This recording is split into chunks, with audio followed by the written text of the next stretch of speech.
Good afternoon. Hey, John, thanks for having me. Yeah, happy Friday. So for those who are new here, this is our Ask the Patent Professor, but really Ask the Inventor series. We have amazing inventors, and they share their journey from the idea to prototyping to protecting the intellectual property, their patents, the entire realm. So we're very fortunate to have CJ here today. So a little bit about him, and then I'm gonna do some quick announcements, and then we'll go back. CJ is the inventor and founder of Eyebloc, and it's a magnetic webcam cover for privacy. And he's a serial inventor, experienced executive. He's been featured on Shark Tank. His ideas has just blown up beyond his wildest dreams, and we're gonna follow along in his journey.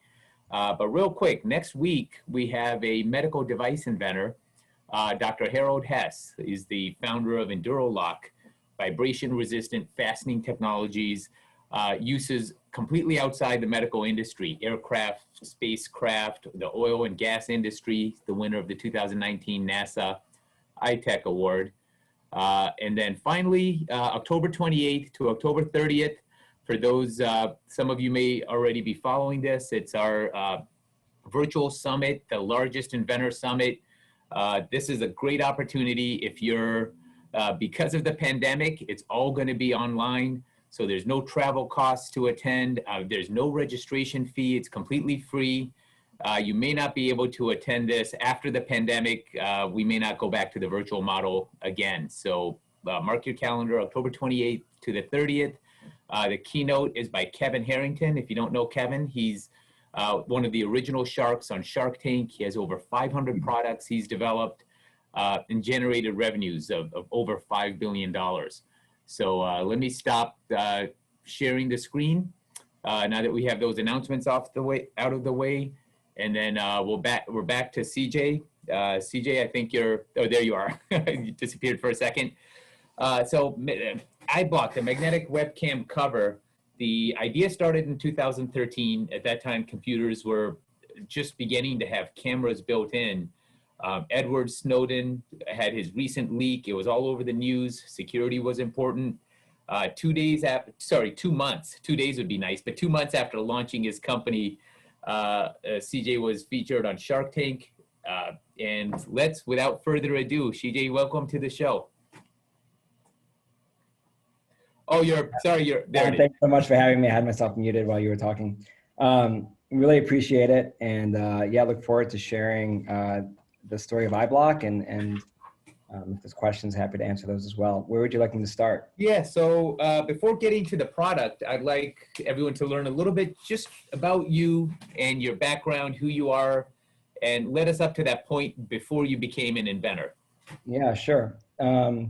Well, in terms of who I am today, I'm mostly a dad. I have a 5-year-old and a almost 2-year-old, and I have been working for myself the last couple of years. But when Eyebloc started, I have an engineering degree and a business degree from Wharton at UPenn, but I was not in the products game. I was at the time working in energy efficiency of all things. So I was really focusing on software and energy.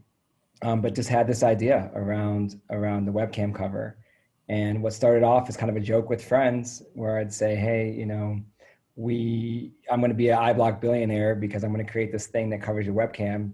And my major competitor is duct tape and Post-it notes. And we just kind of joke about it. That's how this thing started, really, just as an idea, because the MacBooks were the first computers at the time to come with a built-in webcam. And my younger brother had said to me, oh, I'm kind of afraid people are watching me. And then, as you mentioned, I was living in DC, and Edward Snowden was all over the news saying that we were being watched. And so that's where the idea started. Yeah, wow. Yeah, so the original idea was really actually just a kind of piece of plastic. And, as you mentioned at the beginning, I had this idea, and I ordered a bunch of plastic clips from the internet to try to think of it like a chip clip was kind of my process, feeling different materials. I went on Upwork, which is, a place where you can get a lot of different, now it's called Upwork. It was called Elance at the time. And I got a design for basically almost like a money clip. And my plumber actually said to me, you should go on Shark Tank. I didn't even know what Shark Tank was. And I said, what's that? He's like, this thing with Mark Cuban. And I said, you know what? I think I met someone who worked on that show, and I sent them a note. And this is something that I'm happy to talk more about, how to get on Shark Tank. My experience was a little atypical. I emailed someone who used to work on the show, and he said, this is a great idea. And I said, well, I don't even have a product yet. But I sent the drawings in. They asked me to make a quick video. I had it 3D printed. So 3D printing is really an amazing tool for all of us inventors right now. Just with the CAD, I was able to get it printed at the DC Public Library. And, as I dropped it in there, as I sent the video in, the producers came back and said, we love this, come back and film. We would like you to come to Hollywood in 6 weeks. Well, the only problem was I never sold one. I, at that time didn't have a patent. I did quickly file for a design patent, just very quickly. And a trademark is very easy to get for Eyebloc. And so if you watch my episode, kind of the big laugh line, there's a couple laugh lines in there. And that was really, one of my takeaways from Shark Tank is it's really not a place, it's a place to get exposure. It's very different than a traditional fundraising effort. And, but they said, how many of you sold? I said, 50. And they said, 50,000? And I'm like, no, 50. I just started like 6 weeks ago. And it's like, wah, wah. And so, I did film, and it got aired. And once it aired, I sold about $80,000 worth of these plastic clips on my website, my Shopify site, and my Amazon site. But I actually decided at the time not to pursue it as a job, because I wasn't able to get a utility patent at the time. And so I moved out, like I mentioned, I have other skills. I moved out here. I worked at a startup called Shift, which sells cars online, which I'm happy to say actually listed on the NASDAQ yesterday. So it's been it was the right decision to go and pursue that instead of the Eyebloc at the time. Yeah. Wow. But then I couldn't get this idea out of my head. I'm sure a lot of inventors feel that way. And I took a job actually with Airbnb, and Airbnb was giving out webcam covers. And I couldn't believe in those 5 years, webcam covers had become a thing. And there was one product that I really loved called the Spy Shutter. And what that Spy Shutter was, and really, if anything, you should get Carl on here as well. He had filed a patent for the Spy Shutter. And so the Spy Shutter looked something like this. And it had just had one hole, and he had been iterating on it and trying to sell it, but had been unable to really make much traction. And like me, he had a day job as well. And we had stayed in touch, and he, so in 2018, I bought the patent from him. So he did have a utility patent for this. And the utility patent, as you can see in that video, it basically, it uses a magnet to stay to attach to the MacBook webcam, the MacBook laptop. So the utility patent is a great patent. It's using the magnets built into the laptop to hold a lens cap, basically, is how it's defined. And so I bought it from him. We remained good friends, and I've tried to make a business out of it. And I've gone about that a few different ways, and happy to dig into that. But that's really the history of how we went from this kind of simple idea with a plastic cover that was kind of hard to really patent for utility patent, until I met Carl, who had got this really great utility patent for the Spy Shutter. Yeah, wow, that's fascinating. Now, one thing, let me try to find a Post-it note. Yeah. So, like they say, before Post-it notes, what people would do just out of necessity is jump right out. Is they grab a piece of tape and just a piece of paper, and that's what we use. Now, it had disadvantages. The tape would tear your paper sometimes if it's where you're supposed to sign. It could ruin contracts. So this solves a lot of that. Yeah. Now, before when you came up with the idea for Eyebloc, were there informal solutions? Like, did you use yourself, or people putting tape, or like what were the other ways? You could take that Post-it note you have in your hand right there and put it over your webcam cover. That's my number one competitor. Yeah, that's my and actually, if you watch the episode, that's part of the kind of the shtick is I had some Post-it notes in my pocket, and I'm like, do you want this on your computer? Like, it's gonna get gunk all over your $2,000 laptop. Like, we need a solution. And I really hammed it up. I mean, if you watch it, I kind of look like a lunatic. And I'm basically saying we need to save America by selling this $5 piece of plastic. And so, but part of it feels good because it was, everyone does cover their webcam. I noticed your webcam looks like it has a built-in cover. The industry exists, and the idea was right. And now more than ever, with everyone working from home, it's a product that people want. Yeah, and timing is everything as well. So I mean, obviously, the reason for having a separate webcam for me, anyway, is the clarity. But Yeah. that's patents are good for 20 years, and as laptop cameras get more and more sophisticated, I can't imagine that separate clip-on webcams are, they're not practical. If you're on an airplane or, somewhere else, you've got to carry this extra piece. You've got to plug it into your USB. People want to use their laptop webcams, but that's a huge disadvantage. Are you worried about, and I guess this is really thinking long-term, but how have the computer manufacturers, I mean, they've got to be aware of this problem. Are they? It's been fascinating because, every time a MacBook generation, so I guess two things. One is just to kind of finish the story of us building a business. We've introduced some other products that include the Nano Block, which is universal and can go on a phone or a tablet.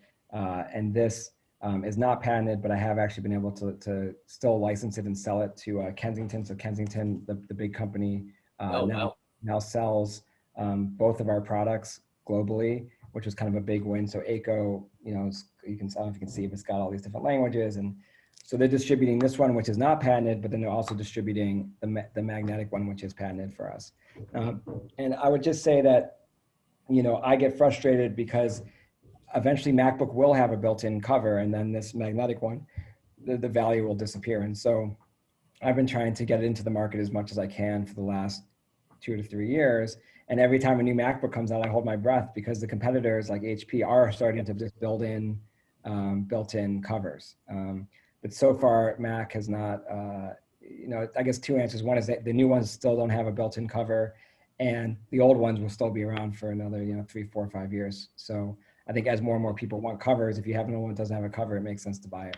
Well, and sometimes, and this is one of my things that I'm fascinated by as a patent attorney, is when companies, see customers struggling with a problem and their customers having to come up with their own solutions. Like, you would think that would be somebody at these large multinational corporations would say, hey guys, we need to address this because our poor customers are addressing it. The one thing that comes to mind is in the handicap market for those walkers, for even still, you will see people with a tennis ball cut onto the feet of them to help it slide better and for shock absorption and everything else. Like, that's got to be, like, if you're a large manufacturer, you've got a team of engineers, like, doesn't it cross their mind if they're at an airport and they see somebody with a walker that has bought their product and then has to go to a sporting goods store, buy tennis balls, cut a little X on them and stick them onto the bottom of their product? Like, I would think that someone at Apple would look at this and say, listen, this is a real issue. Our consumers are dealing with it, and address it.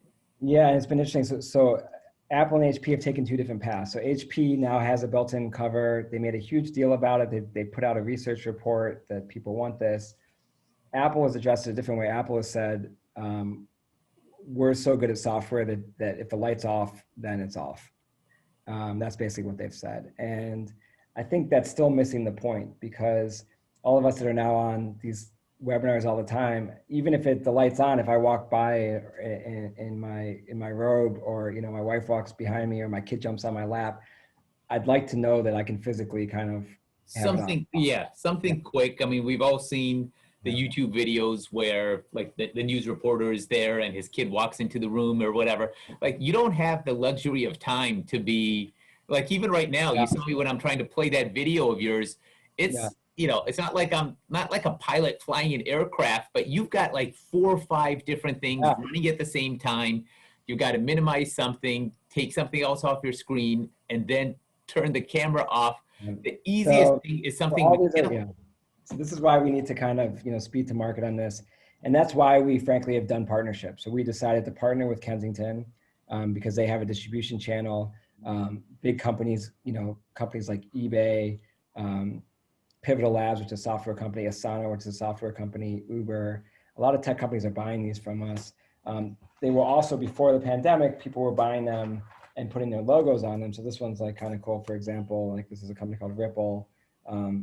You know, they have these kind of, we can print them full length. Oh, wow. So, you know, the first 2 years, we really focused on the promotional products business. We then were able to land this partnership with Kensington. And so we're also trying to sell directly to CTOs now. Okay.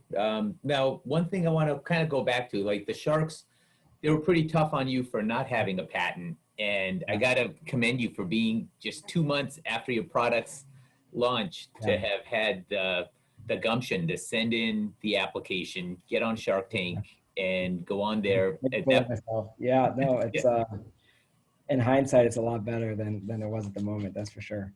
Yeah, but you know, that's how people would say that about any inventor. I mean, it's just it just seems when you look back on it historically, like even the Wright brothers, like what would have somebody, two bicycle mechanics in Dayton, Ohio. None of them had gone to college, neither one of them. Only one had finished high school, to think they're going to create, you know, this airplane, and then to get inside this experimental contraption that they created themselves and launched themselves into the air. You look back on that and you think, what were they thinking? But that's the nature of innovation. I mean, there is an element of risk. There is an element of you know what, I think I have something new. And it does take, some would call it, you know, some would call it ego, some would call it just brazen courage to say, you know what, I'm not Apple and I'm not IBM, I'm not Dell, but I think I've figured out a need in the market. And obviously you nailed it with that need and the consumer demand for this, because the market's flooded now with people trying to catch up and come up with solutions that are, you know, that try to do the same thing. And I think you are right, is that there's people want a mechanical, physical solution that's not dependent on software, because we all know software can be hacked as well. Like, I don't have to worry. Like, if I really want my screen off, I take this little piece of plastic right here, and nobody's going to hack that. Like, I don't care. You can't see me. No one can get into my machine. But if it's software based, like, how can you say that's not a vulnerability? Somebody hacks your software, you don't see the light on, you think your camera's off, but it's not. So the only surefire way to know that your camera's off is like, listen, I've got this mechanical piece. That's it. You're not going to see anything. You could hack. You could be the best hacker in the world, and you're out of luck. John, so I got to give you. John, you're hired for that. You're hired for my infomercial. You can pitch. Oh, you got it. You got it right. Yeah. Yeah. Yep. And I have been surprised. I mean, I've spoken to people directly at Apple, and you know, their initial reaction has always been, well, if we associate ourselves with this, then we're somehow implying that we can be hacked. And I think that increasingly it's not about hacking. It's just about, you know, it's a feature that's missing, that people are in the room with you and you don't necessarily want it to be open, even if the light is on. So I'm hopeful, if anyone knows anyone at Apple that wants to buy the pad all day, I'll sell it, you know, or we'd love to. But that's another thing of, I mean, I guess brilliance is a lack of, yeah, I'm trying to think of a term, but to go back as an inventor, realize that that was a vulnerability you had, and then to reach out and purchase the patent. Like that's. Yeah, and I think that's a good point. We should definitely give Carl and his wife who created the patent credit, because they're the ones who really, you know, he was trying to figure out he figured out the magnetic piece. He actually told me the original story was that he noticed that there were magnets and used a paperclip to see where they were. And there's two magnets on each side, and you just use a simple paperclip, and then you cut a piece of paper and said, wait, this could hold in place. And then he cut a piece of metal and figured it out. So, you know, we've done a lot of improvements to the product. We've added a second, we've made it thinner. We've added a hole for the light sensor. So there's an ambient light sensor in your computer. There was some initial concerns about scratching. So we've added Kensington together. We added some new pieces to this to make it a better product. But Carl had that initial insight, and you know, Carl is a very successful businessman and entrepreneur himself, actually. And he has, I think, maybe 30 or 40 patents. He's a really brilliant guy. And it's been interesting working with him because he sold it to me, I think, at a fair price. And really, he wants to see it succeed. You know, like most inventors, he wants to see it in the market. And And I invented a version of this that was not as kind of, I think I even brought it to market a little earlier than him, but it was not a patentable product, so I didn't pursue it. But once I had this patentable product, it made sense to pursue it more. Well, and sometimes, and this is where, the brilliance of an inventor, it's not always technical in the nature of, like, going back to this Post-it note, like, you could probably go to any college campus with engineers and ask the engineers to develop glue that is sticky enough to temporarily stick to paper, but not damage the ink or paper. And I would say 90% of even entry-level engineers could probably come up with something. So the brilliance in this is not the technical solution, but sometimes it's demand. It's like, hey, there's a need for this. Sometimes the inventor's brilliance is realizing that a problem that they're facing, it's not just them, that it's something widespread. I mean, yeah, and you get a lot of no's. I think, I'm sure some of the people listening to this are inventors themselves. And, I got no's from 10, 15, 20 million people when I went on Shark Tank, and people were making fun of me. But it's, and even with Kensington, I actually got a no the first time I took it to them. I then was able to drum up about $250,000 in sales in 2019. And so I went back to them and said, hey, look, this is a real product. Please, can we take this to the next level? In hindsight, I've been at it for 7 or 8 years. It looks like I'm patient, but every day I'm pretty impatient trying to get more out the door. Wow. So as far as getting a number of no's, do you want to talk about how you got it into Walmart? And was that before the Kensington deal or after that? Or yes. So, Walmart and Amazon, it's really an amazing time to be an entrepreneur in the sense that, so I'm not on Walmart's shelves, but I am on their online store. And similar to Amazon, which has what they call marketplace sellers. So over 60% of stuff that's sold on Amazon is not sold by Amazon, but it's sold by people like me. Right.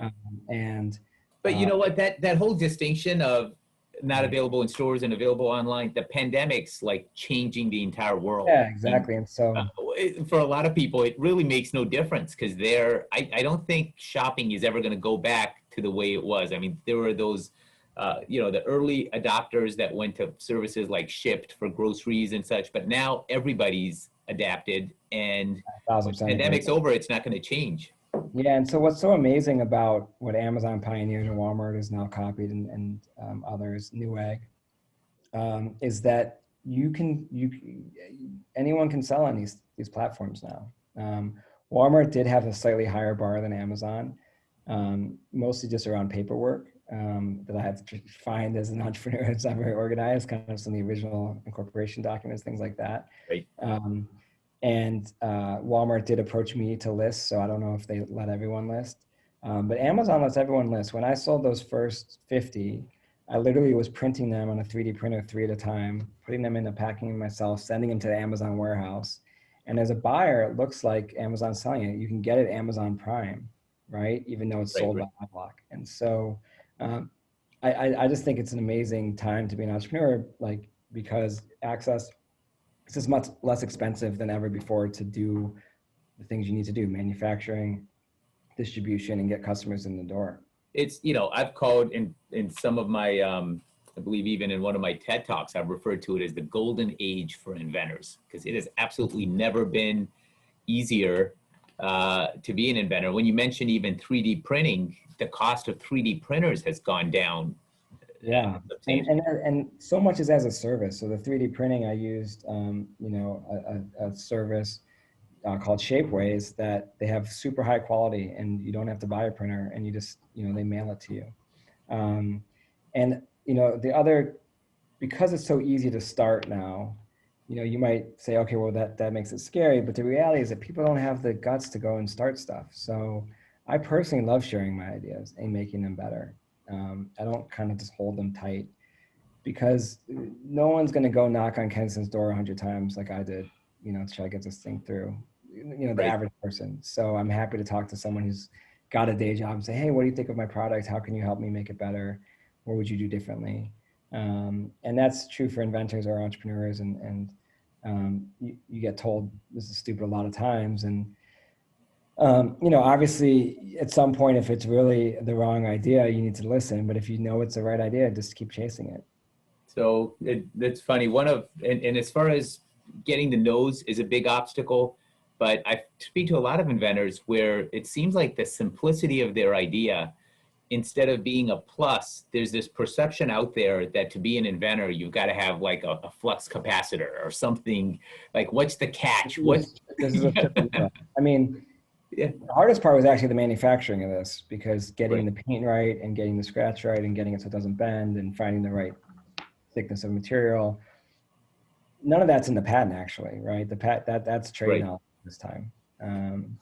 And so it's kind of an interesting, you know, so yeah, I completely agree that you can have a very simple idea, and make it into a business. You know, like this, what could be simpler than, you know, a Post-it note, over $1 billion in sales.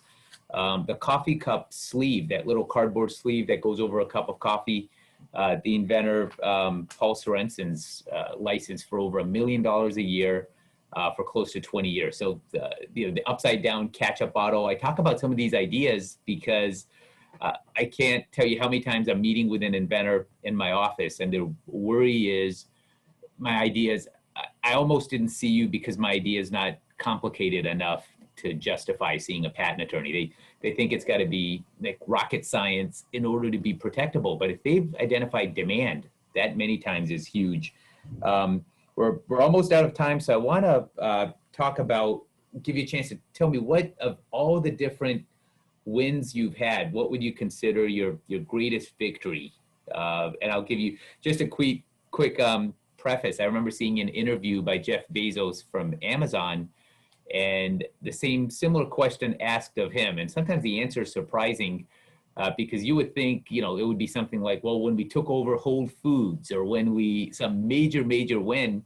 And he said, I was exuberant when I was able to afford to hire my first driver to take the packages to the post office, so I didn't have to do that myself. So sometimes it's, you know, but what's yours? Yeah, no, I don't know if it's the biggest win, but I think that feeling that you just mentioned that Jeff Bezos had, you know, so I joined this company Shift, which I mentioned, and I was the first employee, and about 6 months later, we raised $20 million from venture capitalists. And I was on the finance team. I printed up the bank statement. We were sitting around having a beer, and that wasn't my biggest win, because I all of a sudden felt a lot of pressure that, like, okay, this is great, but like we have all these expectations. We have these investors. For my shares to be worth anything, we have to now grow much, much bigger.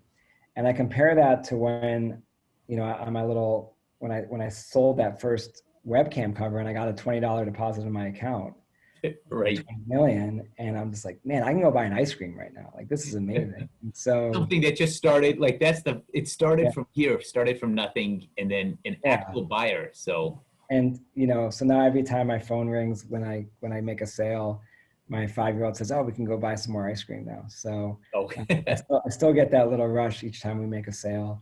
So that for me, and then you know, the biggest victory obviously is my wife. She's an amazing person. I'm very lucky that she chose me. So, you know, that's an easy answer on the So it's biggest. been she's been a huge support, because obviously there's ups and downs as an inventor.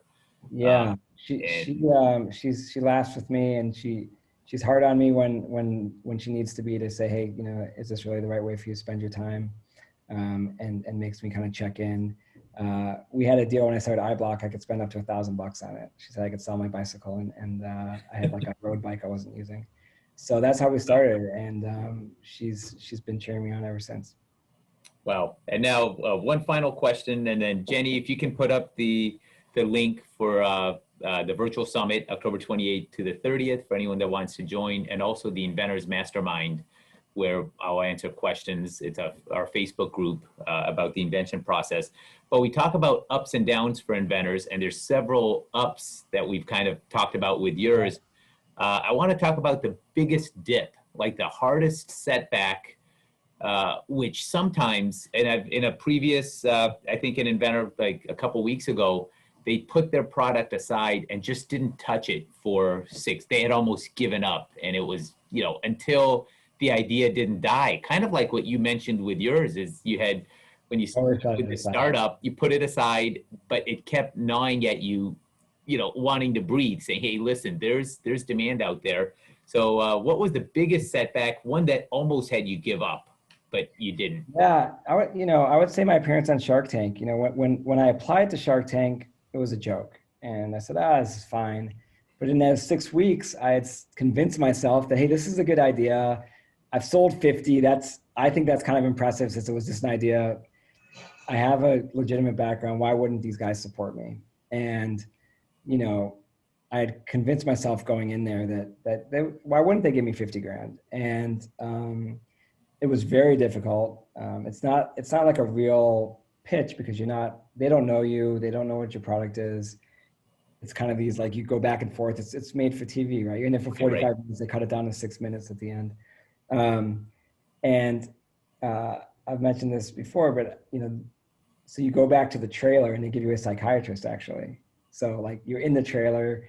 Some people have just given away their company. Some people have just been told their lifelong dream is the dumbest thing they've ever heard. And she said to me, you're going to play this over and over again in your head. And you're going to beat yourself up. But really the question you have to ask yourself is would have the outcome been different if you had done something different during that 45 minutes? And the reality was, no, it was a stupid little piece of plastic at the time. Mr. Wonderful called it crap on a stick. That's what's in there. And so it was a huge letdown, and I was definitely sad. And that advice has been so valuable because, you can basically do the best you can. If the outcome isn't the outcome, then you got to just kind of reflect and see what you can do next instead of really just killing yourself over what could have been different in that 45 minutes, because there wasn't much that could have been different. And so I was a huge letdown. And, like I said, about a month and a half after it aired, I met the founders of Shift and decided to join them and set this thing aside for 5 years. And actually the way I met the Spy Shutter guy is I said to him, do you want to buy my company? Because I was still airing on Shark Tank and getting hits twice a year. And he said, actually, this is my side hustle too. Do you want to buy my company? And so that's how we stayed in touch. Wow. And so, and he's actually, his profession is he is the head of Wi-Fi for Belkin. So he's got a giant job. I mean, this guy's a brilliant guy. And so I think as an inventor, also recognizing, okay, you're not going to take it to where it needs to go. You need to let your baby go. That's what he did. And I appreciate that. He did that for me. Okay, perfect. Wow, I mean, I get goosebumps even listening to that, because when somebody like Mr. Wonderful says your idea is crap on a stick, it's hard. I mean, you've got to have a lot of gumption to say, you know what, I think this thing does have wings and I'm going to give it another shot. So hats off to you. I know you're inspiring a lot of other inventors who are in the same or similar circumstances. Everybody's been told no. Everyone's had their ideas knocked, sometimes by friends, family, even those with a strong support system. Sometimes your support system comes back and your mom says your idea sucks. So, that's just the life of an inventor. So thank you for joining, and I'll see everybody next week and for our next episode.